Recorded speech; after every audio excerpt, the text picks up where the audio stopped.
Welcome to Weekly Digest, where we highlight the works of ministers of government as they push the administration's development agenda. A $25 million coker will soon be constructed in Barrow-Carroll along the Kanji River in Region 6. This was disclosed by Minister of Agriculture Zulfikar Mustafa during a community meeting at the Barrow-Carroll Primary School. So what we'll do now, we'll build a control structure in front here to control the flow of water. That have already been awarded. The contractor will start work very shortly. Another 200 farmers from Canal Number 1 on the west bank of Demerara will benefit from drainage and irrigation works on their internal drainage systems. This will provide greater accessibility and relief for the farmers while increasing crop yield. This was announced by Minister of Agriculture Zulfikar Mustafa at a community meeting at Canal Number 1 Conservancy Dam. And to get the job done faster, I've asked NDIA to deploy another machine so that machine will join the other one and we'll complete the canals folder where all the farmers will receive their 8-hour work and they will do their internal drainage. Also, residents and farmers from Alliance Road and neighboring areas in Tamari, East Bank, Demerara will soon benefit from a series of agricultural interventions to expand crop production. These commitments were made by Minister of Agriculture Zulfikar Mustafa at a community engagement at Vicky's residence, Tamari. We'll do all the drainage work for you all in this community, right? So in another 2-3 weeks from now, the work will start. We'll help as much persons as possible because I am of the view that if we help more people in a group rather than we help individual, we'll have better production.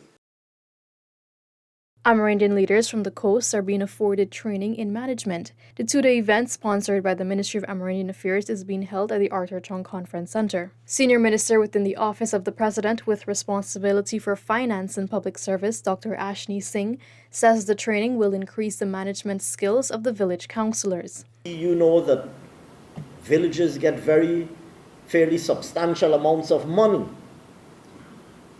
allocated to them depending on their size and population.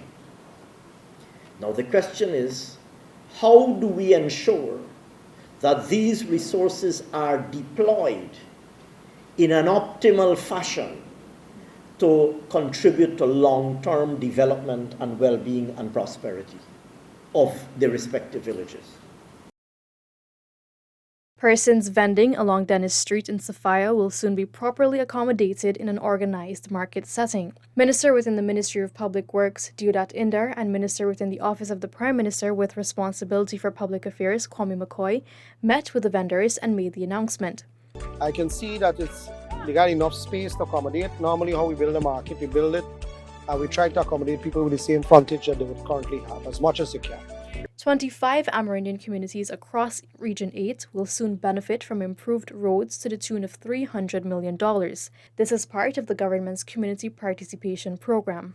Minister of Public Works Bishop Juan Edgel set a clear timeline for the projects. Excuses and delays will not be tolerated. We want all of the works to be completed between now and December 15th. The first precast girder was on Friday launched for the Demerara River Bridge, marking a new phase for its construction process. I've just confirmed that the sections of the cable stay are already in the country and the remainder is on the high seas heading to Guyana.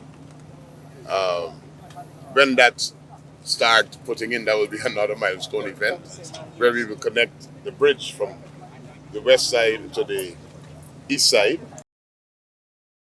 3 Guyanese companies are pushing boundaries and will be providing the fabrication services to support the construction of the Jaguar floating production storage and offloading vessel. These companies are Industrial Fabrications Inc., Guyana Oil and Gas Support Services Inc., and Zico Group of Services. We are happy that the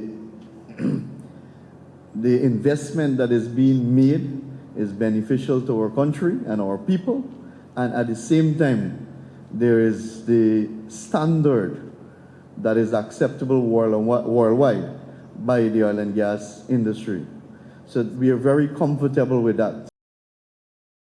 Another 9 squatting areas will be regularized along the East Coast Corridor next year. This will pave the way for many residents to secure legal ownership for their lands. This is according to Minister of Housing and Water, Colin Crowell. We have, by and large, regularized 17 areas overall since we're back in office, and about 4 of those on the east coast of Demerara. Despite rainy weather, the Ministry of Legal Affairs hosted an outreach in Region 7. Attorney General and Minister of Legal Affairs Mohabir Anil Nandlal explained that the engagement in Region 7 is part of a slew of other activities being executed in other regions. President Dr. Mohammed Irfan Ali, very early in his presidency, made a public commitment that this office will open branch offices in all the regions of our country. We are here in Region 7, and we are here to open an office in Region 7 so that the people of Region 7 do not have to travel to Essequibo or Georgetown to access these services. This has brought us to the end of this edition of Weekly Digest. For these and other government-related stories, do log on to our website at dpi.gov.gy and our social media platforms as well. Goodbye.